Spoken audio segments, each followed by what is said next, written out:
Wow, what a crowd. It's great to see you. Thank you all for taking part of this beautiful day, this autumn equinox, to come out and hear me blather on about poetry and justice. I want to say a few words of thanks. Thanks to Sister Diane for the gracious invitation to come and speak at this esteemed lecture series for the Center of Dominican Studies. Our theme this year is justice, and mine is the second of a number of talks this term, so I encourage you to come back and hear the others who come after me. I also want to say a quick thank you to my husband, Andrew, who's been able to get time off work from his important federal duties in Tennessee to be here. And maybe most importantly, I want to thank the students because without you, what we do here doesn't really matter. So I appreciate my colleagues who come out and the students in particular. I'm going to be talking about poetry in our current age of book banning and divisive concepts legislation. I'll just dive right in. On January 20th, 2021, the poet Amanda Gorman became the 6th poet to address the nation during a presidential inauguration, a tradition that began 60 years earlier when John F. Kennedy invited Robert Frost to deliver a poem at the site of one of the most sacred and essential institutions in American democracy, the peaceful transfer of power. During Gorman's recitation of her poem, The Hill We Climb, the 22-year-old former National Youth Poet Laureate did something extraordinary.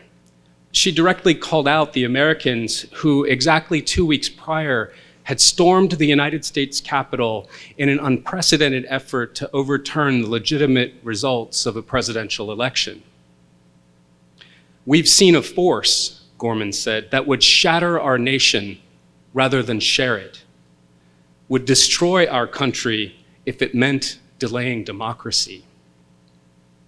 The insurrection on January 6, 2021, Gorman noted, very nearly succeeded, and the promulgation of the big lie, the thoroughly debunked conspiracy that the 2020 election was stolen, continues to be a powerful siren song to the coalition of anti-democratic, authoritarian, and white nationalist forces on the rise in America this midterm election year.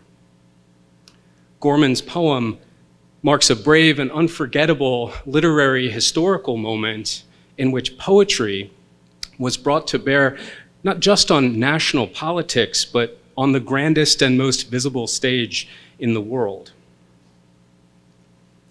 It was not the first time that poetry spoke truth to political forces in America, as Gorman well knew.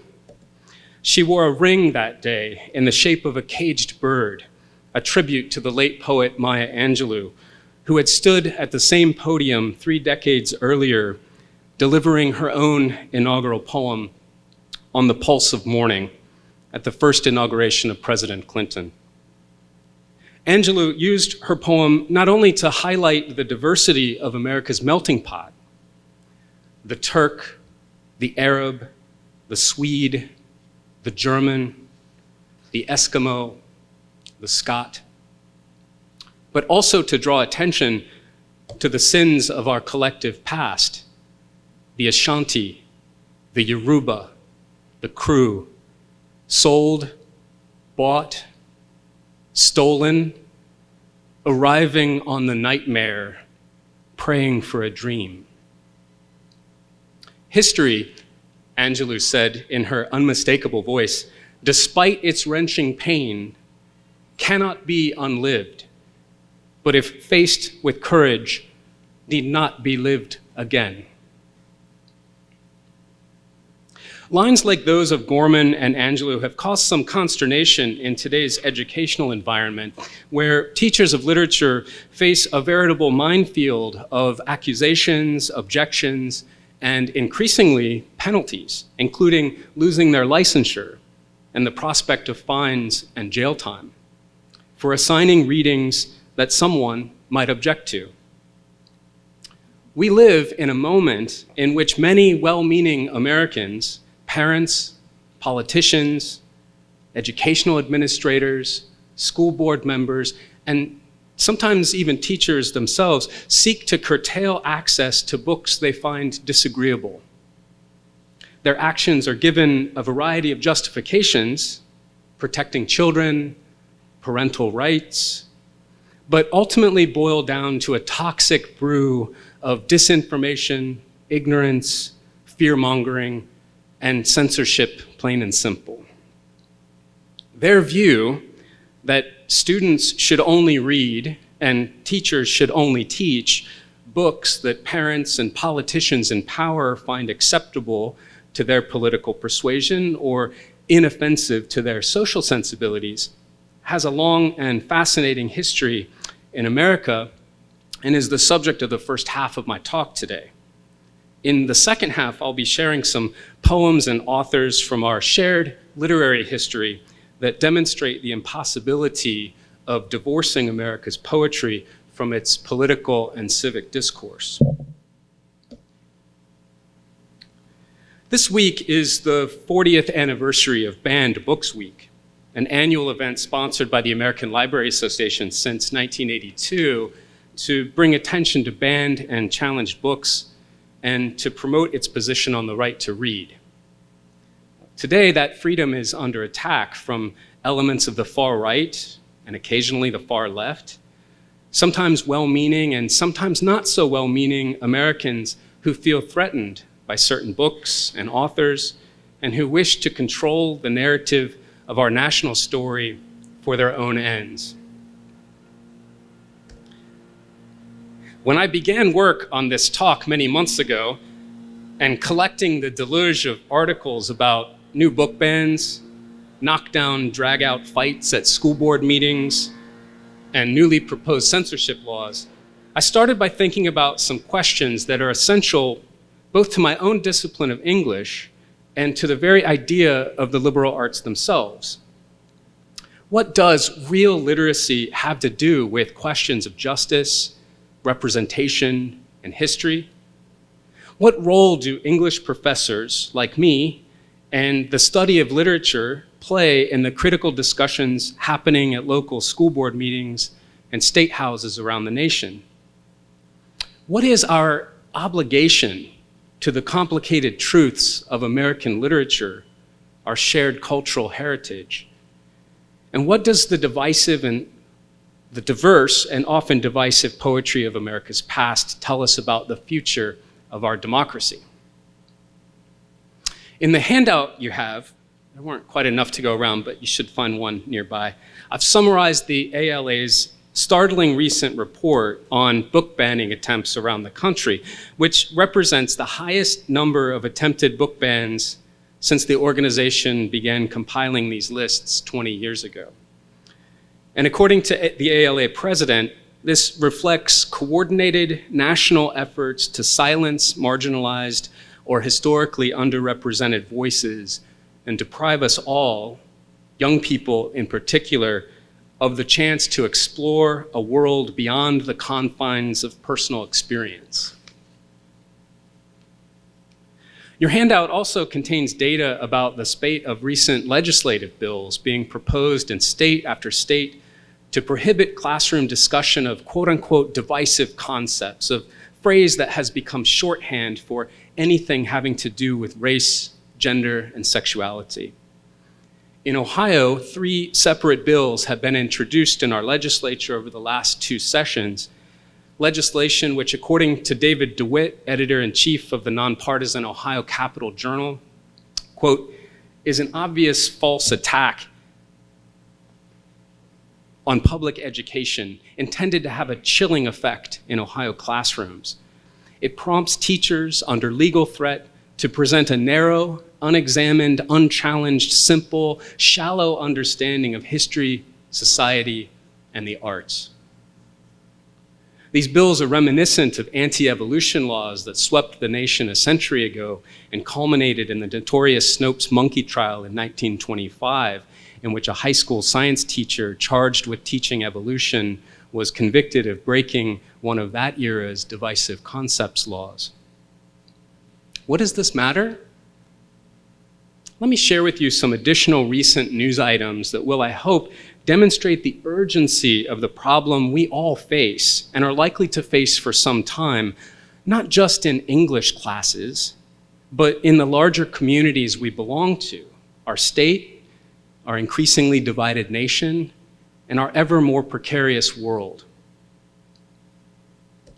According to the US Department of Education, nearly 130 million American adults read below a 6th grade level. That's more than half the adult US population. A recent report from National Assessment of Educational Progress found that only about 1/3 of students in 4th, 8th, and 12th grades are proficient in reading and have demonstrated competency over challenging subject matter. The statistics are even more dire when we look specifically at data about low-income students, students of color, and students with disabilities.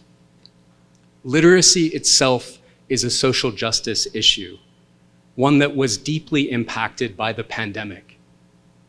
A new study from the US Department of Education reported the disturbing toll the pandemic has taken on elementary level reading skills nationwide. For 9-year-olds, the decline in reading scores from February 2020, just before the pandemic sent us all into virtual classrooms, and February of this year, was the largest decrease in 30 years. As CBS News reported, quote, "The declines hit all regions of the country and affected students of most races, but students of color saw some of the steepest decreases, widening the racial achievement gap." Daniel McGrath of the National Center for Education Statistics described these findings as, quote, "some of the largest declines we have observed in a single assessment cycle in 50 years. These 9-year-olds will be our college students in less than a decade. On top of that, many opponents of educational gag orders like Ohio's HB 616, one of the 3 bills I've summarized on your handout, which is essentially a carbon copy of Florida's Don't Say Gay bill, worry that the legislation will exacerbate Ohio's already crippling teacher shortage. Early last month, Scott DeMauro, the president of the Ohio Teachers Association, said that Ohio is down 17,000 K-12 teachers at the start of this academic year, a 6% drop over the 2019-2020 school year. Taken together, these challenges, rampant book banning, falling literacy rates, teacher shortages, are a powder keg of bad news for our democracy. And the ramifications extend far beyond primary and secondary education and its discontents. The freedom to read is essential to our democracy, argues the ALA. And this particular battle of the current culture war sits right at the very heart of our liberal arts mission at ODU. Data from the US Census shows that in the 2016 presidential election, the more educated the voter, the more likely they were to vote. 47.4% of those with only a high school education cast ballots, while 71% of those with a BA voted. Those numbers drop with midterm elections. In the 2018 midterms, those same categories were 38.8% and 63.9%. What role do colleges like ODU play in this unfolding landscape? As the Council of Independent Colleges noted in its recent program Deliberation and Debate, which Dr. Brick and I were invited to attend last year in Washington, DC, quote, "Many, if not most, of today's first-year students arrive to college unprepared to discuss controversial issues with respect for a diversity of ideas and opinions. They come to college from local communities and a world increasingly characterized by harsh divisions and polarization, where voices are strident, objective facts are often discounted, and respect for difference is often seen as capitulation. Yet, at the heart of the liberal arts mission is the pursuit of knowledge and truth through intellectual exchange and debate. With anything remotely and broadly defined as divisive, prohibited, in a child's early education and severely limited in their middle and high school education, the problems articulated by the CIC, which many of us already see in our day-to-day teaching at the college level, will only become more dire. Of course, the question of which books and authors are divisive and which get to be taught has always been a fraught one, and poets and poetry have been the subject of banning at various times in American history. Walt Whitman's Leaves of Grass, arguably the foundational work of American poetry, penned by a gay man, has been the subject of bans off and on since its first publication in 1855. Maya Angelou, who once visited ODU as a guest speaker, was for many years the most banned author in America, despite her Pulitzer Prize and her Presidential Medal of Freedom for writing a book that includes details of her own experience of rape as a young girl. And in 2018, an English language arts teacher in the Bronx was ordered by her principal to stop teaching about the Harlem Renaissance during Black History Month because she, quote, isn't a social studies teacher. Though one can hardly teach the Harlem Renaissance without teaching poetry, Langston Hughes and others. As an increasing avalanche of current events shows, this is happening all over the country. And the brouhaha is essentially over two contentious issues: sex and race. First, let's talk about sex. A spate of recent incidents and proposed legislation around the country would have you believe that any depiction of nudity or description of sexual activity or even arousal in a book represents pornography, quote unquote, despite longstanding legal definitions to the contrary.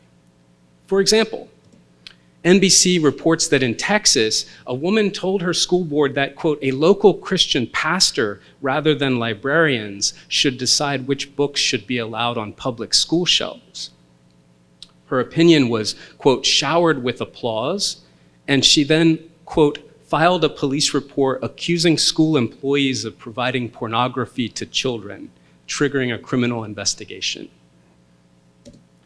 The St. Louis Post-Dispatch reports that, quote, school librarians across Missouri are pulling books from shelves as they face the potential for criminal charges under a new state law banning explicit sexual material, which includes, among other things, art books containing nude paintings and instructions for art students drawing nudes. The law went into effect August 28th, and violations carry a maximum penalty of 1 year in jail and a fine of $2,000. According to NBC News, a Louisiana school librarian is suing two men for defamation after they accused her of advocating to keep, quote, pornographic materials in the library's kids section. The books were YA books about LGBTQ youth. Several people in her community made public Facebook posts accusing her of being, quote, a pedophile who wants to teach 11-year-olds about anal sex. Her defamation suit is, according to the news, quote, a rare example of an educator taking legal action against those who use such extreme rhetoric in their battle for censorship. Right next door, a recent bill in the Indiana legislature was narrowly defeated this spring that would have prohibited any work that, quote, describes or represents in any form nudity, sexual content, or sexual excitement. Unfortunately, this accounts for nearly every major work I read in high school and college, from the Canterbury Tales and Romeo and Juliet, to the common reading all freshmen were assigned at my university in 1993, Toni Morrison's brilliant novel, Song of Solomon. That bill is likely to be revived for a vote in the current legislative session. This conflation of reading with indoctrination, or today's preferred scare word, grooming, is particularly insidious in America right now. The idea seems to be that if a book is on the syllabus, if it's being assigned, then its theme, point of view, or argument is being promulgated and promoted. This is not only sloppy thinking, it flies in the face of some of the most basic assumptions of education, particularly a liberal arts education. As Maria Bruno, Public Policy Director for Equality Ohio, said recently, many of the arguments for censorship of pornography actually boil down to misinformation and a deeply rooted homophobia. Quote, "Folks who are upset about inclusion are often people who have an issue with LGBTQ identities," Bruno said. "For them, the idea that we would talk openly about such identities without shame is itself inherently perverse." One of literature's primary functions is to address that essential Core 179 question, what does it mean to be human? And sexuality and sex are part of that equation. In the opening scene of Othello, Shakespeare calls it making the beast with two backs. Chaucer's Pilgrims describe it again and again in graphic detail in the Canterbury Tales, particularly the miller, the reeve, the cook, the wife of Bath, and many others. Walt Whitman famously depicts the consummation of love between men in Song of Myself, the single most important American poem of the 19th century, and celebrates it in his Calamus sequence of 1860.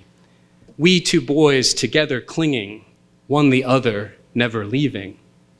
North and south excursions making, elbows stretching, fingers clutching, eating, drinking, sleeping, loving." Those lines were so scandalous in 1860 that they caused the book to be banned in cities around the country.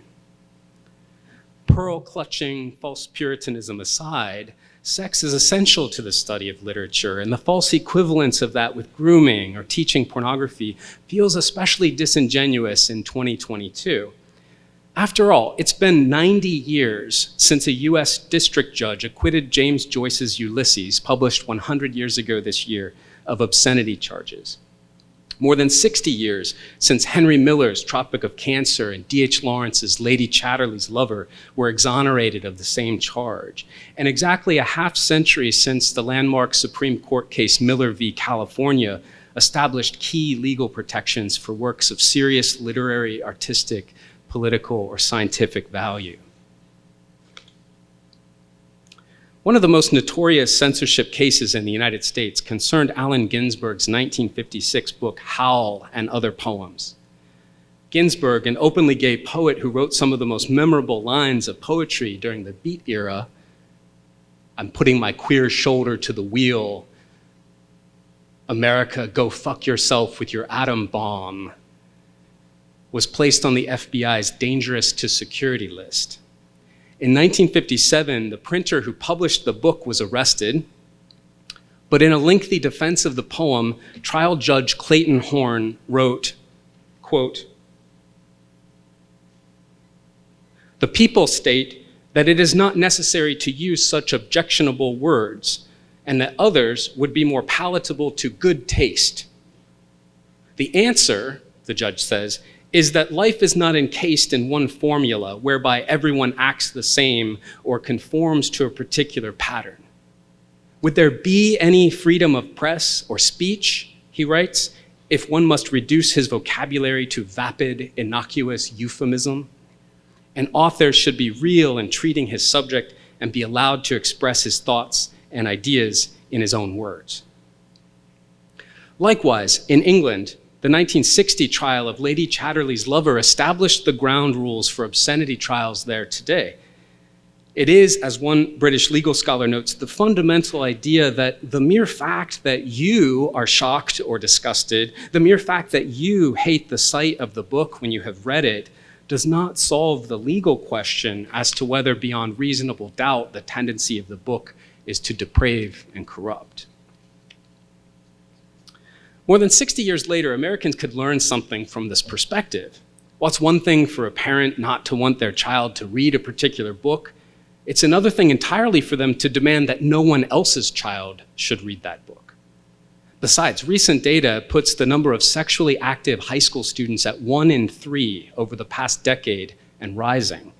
According to the CDC, teens and young adults ages 15 to 24 account for almost half of the 26 million new STIs that occur in the US every year. The fact that sexual activity is on the rise among teens at the same time that book bans are increasing and reading rates are dropping seems to support a common sense conclusion. Reading books isn't causing children to become sexually active, and it certainly isn't making them gay or trans. But that seems to be the argument some parents and legislators are promoting. On top of that, suicide rates among gay youth are at an all-time high. Ohio's chapter of the National Association of Social Workers reports that LGBTQ youth are 5 times more likely to commit suicide than their straight peers. And 92% of transgender youth have attempted suicide before the age of 25.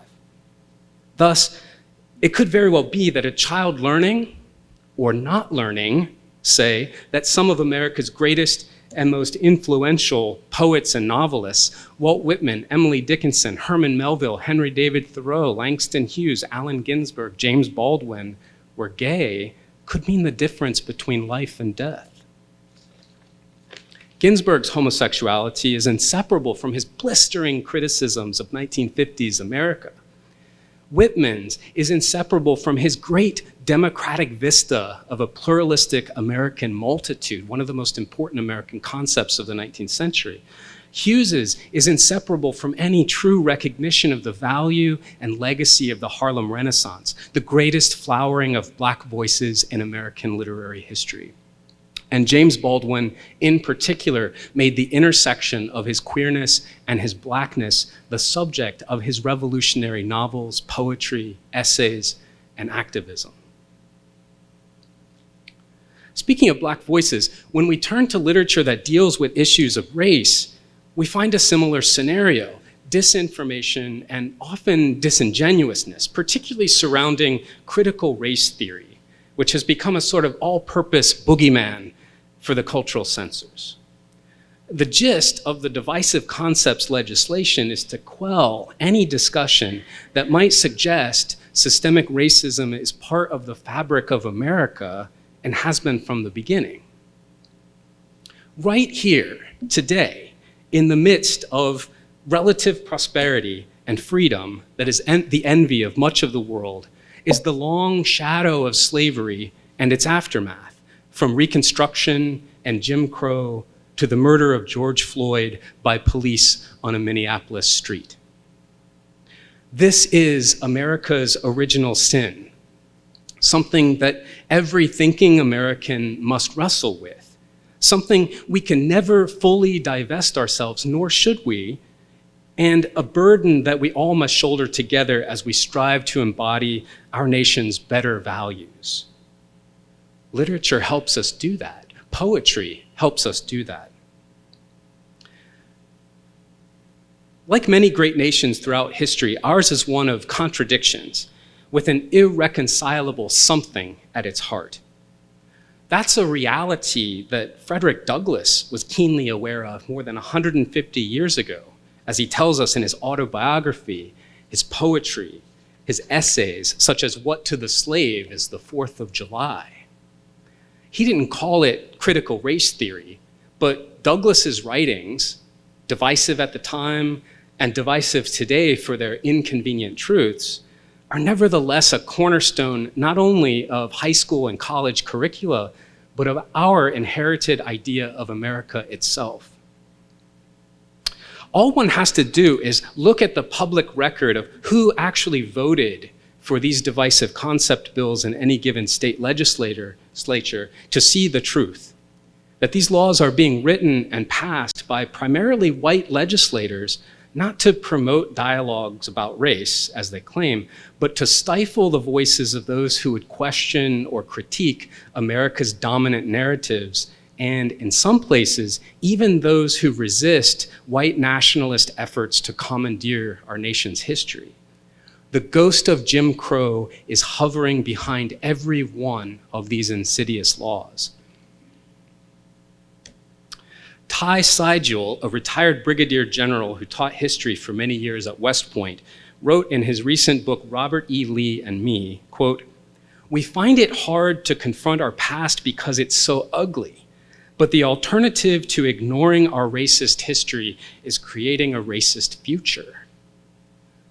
Few choices," he goes on to say, "are more fraught for people than who decides what stories are told to children or to college students." As someone tasked with deciding what my college students will read, I teach poems that I believe are essential to a full understanding of not just our national literature, but to the complicated, sometimes troubling, yet ultimately inspiring vision of America itself. To imagine that America's great authors are merely apolitical purveyors of well-crafted sonnets about love and beauty and nature is to completely miss the polemical nature of American poetry from the very beginning. Even Emma Lazarus's poem, The New Colossus, blazoned on the pedestal of the Statue of Liberty, has been the subject of attacks recently from anti-immigrant quarters who disparaged the poet's famous and once beloved call to, quote, "Give me your tired, your poor, your huddled masses yearning to breathe free, the wretched refuse from your teeming shore." What does it say about us, particularly white Americans whose ancestors all came from elsewhere, when those hallowed words become the object of political scorn? But poets have rarely shied away from speaking our minds, even when it gets us into trouble. Walt Whitman published scathing criticisms in both poetry and prose of the presidents of his day, Millard Fillmore, Franklin Pierce, James Buchanan, blasting them as deformed, mediocre, sniveling, unreliable, false-hearted men. He considered Buchanan, quote, the weakest of the president tribe, and called him, quote, scum floating atop the waters of American politics. History has largely agreed with Whitman's assessment, and today historians consistently rank him as one of the worst US presidents. Henry David Thoreau excoriated the unjust Mexican-American War of 1846, and he wrote blisteringly of President James K. Polk, who ran a pro-war platform based on trumped-up accusations against Mexico. Thoreau's famous essay, Civil Disobedience, is a foundational American political document, as well as an important work in our literary canon. As critic Christopher Lydon recently pointed out, quote, in one of Thoreau's fiercest essays, Slavery in Massachusetts, from 1856, Thoreau was responding to the news that under the Fugitive Slave Act, a black slave preacher named Anthony Burns had been captured in Boston, and despite a near riot of street protests against federal troops and US Marshals, was returned to bondage in Virginia. I have lived for the last month, Thoreau finally wrote with a sense of having suffered a vast and indefinite loss. At last it occurred to me that what I had lost was a country. 19th century America is, in fact, filled with political protest poetry.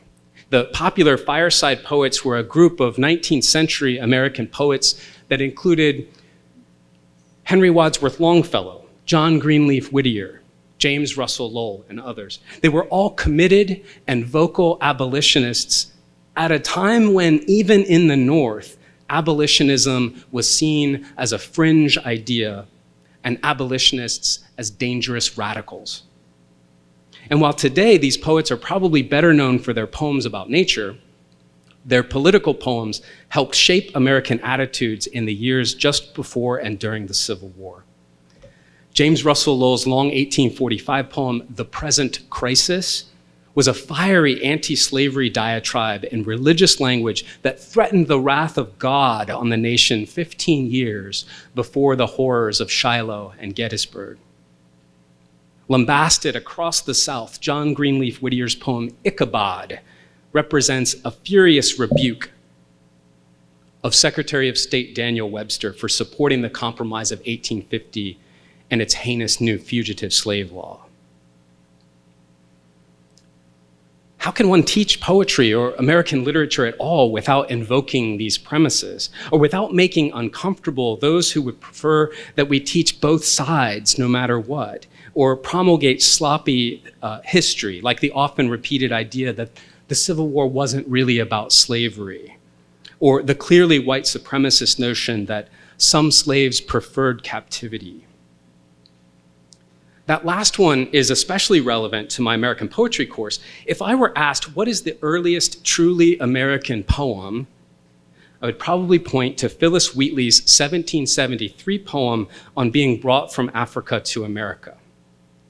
This might not sit well with those who would silence the 1619 Project's centering of slavery as essential to understanding our nation's founding, who would prefer to start with the work of a lily-white Puritan like Anne Bradstreet or Edward Taylor a century earlier. But those poets, while important, are for all intents and purposes English poets who happen to be writing on this continent. Wheatley, an enslaved woman brought to Boston in chains as a girl, who was allowed to learn to read and write, is pure America. This poem I've chosen, though, which I place at the start of my poetry class, makes me uncomfortable. Should I not teach it because it might make my students uncomfortable too? On the contrary, it's the reason why I teach it. Her poem gives thanks to God for enslaving her because otherwise she would not have known salvation. That is a point of view that troubles me. I wrestle with it every time I teach that poem. But to exclude it from my survey of American poetry would be an egregious act of censoring one of our earliest Black voices. I encounter a similar conundrum in teaching the works of Paul Laurence Dunbar, a Dayton, Ohio native and the first African-American poet to achieve national recognition. Today, he's perhaps best known for his poem Sympathy, from which Maya Angelou borrowed the title for her most famous and most banned book, I Know Why the Caged Bird Sings. About half of Dunbar's important body of work was written in a dialect that today sounds like it came from a minstrel play. When Dunbar died in 1904, many in the African-American community wanted to distance themselves from these poems as they felt they played into harmful Jim Crow stereotypes. Indeed, the idea of reading this poem aloud in class makes me, a white professor, uncomfortable, certainly. But Dunbar himself, as one important scholar notes, quote, never considered the dialect poetry to be in any way inferior to his standard English poetry. And recent critics have argued for a revaluation of the powerful humanity in this important body of work. I believe that every Ohio student, indeed every American student, has an obligation to read the works of Dunbar, just as they should feel obligated to read Toni Morrison, another Ohioan born in Lorraine, and the only African-American woman to receive the Nobel Prize in Literature. Her novels are currently at the epicenter of many book banning efforts, even right here in her native state, where in 2013, the president of the Ohio Board of Education argued publicly for the book's removal from the Common Core recommended reading list for high school juniors. Morrison's novel, Beloved, the devastating story of an escaped slave crossing the Ohio River into freedom, is arguably the most important American novel of the second half of the 20th century. And it is, at least to my mind, the great Ohio novel, if not the great American novel. Shortly before her death in 2019, Morrison wrote, quote, certain kinds of trauma visited on peoples are so deep, so cruel, that unlike money, unlike vengeance, unlike even justice or rights or the goodwill of others, only writers can translate such trauma and turn sorrow into meaning, sharpening our moral imagination. Gwendolyn Brooks, the first African-American to win the Pulitzer Prize in Poetry, was censored for merely using the word jazz in her now famous poem, We Real Cool, first published in 1960. In the late 1950s, the word jazz was rife with connotations of blackness and especially sexual innuendo, a perfect storm for the censors. Equating jazz with sex was not my intention, Brooks famously quipped, though I have no objection if it helps anybody. Today, the poems by Brooks that are most objected to are her more overtly political poems of the 1970s, in which she aligned herself with the Black Power movement. Her book-length poem, Riot, published in 1969 in the wake of the assassination of MLK, is a call to arms that should resonate with all of us who were horrified at watching the murder of George Floyd on national television in 2020. And of course, it wasn't just George Floyd. American poetry has confronted the realities of lynching, not only historically, but more recently as well. There's Claude McKay's 1922 sonnet, Lynching, Robert Hayden's powerful 1962 lyric, Night, Death, Mississippi, and Billie Holiday's haunting rendition of Strange Fruit, one of the greatest of all jazz standards, which began life as a poem by Abel Meeropol about two black men lynched in Indiana. You don't have to be woke, just awake in the 21st century to understand the reality that the subjects of these poems are still very much with us. In the late 1990s, when I was in college, a black man named James Byrd Jr. was dragged to death behind a car in Jasper, Texas by 3 white men. Lucille Clifton's poem, Jasper, Texas, 1998, bears witness to this murder and gives voice to the dead. Why and why and why should I call a white man brother? Who is the human in this place? The thing that is dragged or the dragger? What does my daughter say? That wasn't 1868 or 1968, it was 1998, and it continues today.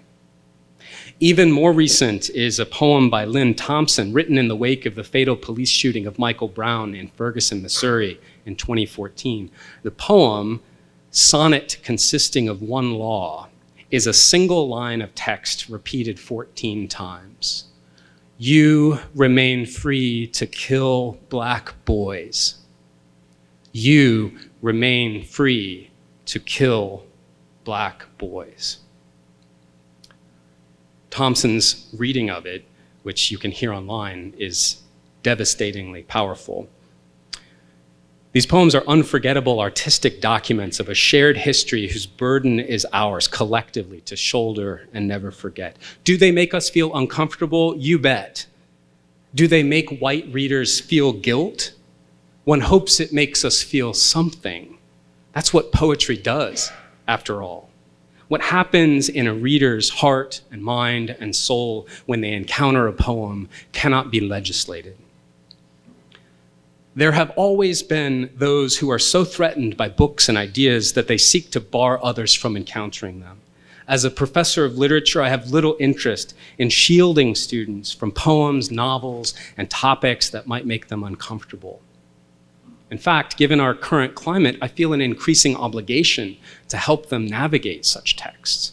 The alternative is a curriculum that excludes anything and everything that could possibly offend, titillate, displease, or challenge anyone. A solidly lowest common denominator approach to education whose inevitable disastrous effects should be apparent. The pursuit of truth demands more from us. Likewise, do we pull from our shelves and delete from our syllabi works that force students to confront our nation's shared legacy of slavery and its aftermath, systemic racism, or works that give voice and solace rather than hatred and shame to gay and trans people? Literature doesn't exist to make you feel comfortable. It's nice when it does, but it has no obligation to make us feel good about ourselves or to uphold the status quo. Like democracy, literacy has to be cultivated, generation after generation, continuously shored up and maintained. When we become complacent with either, we run the risk of losing both. One upshot of all this is that there is no surer way of increasing a book's sales and readership than to ban it.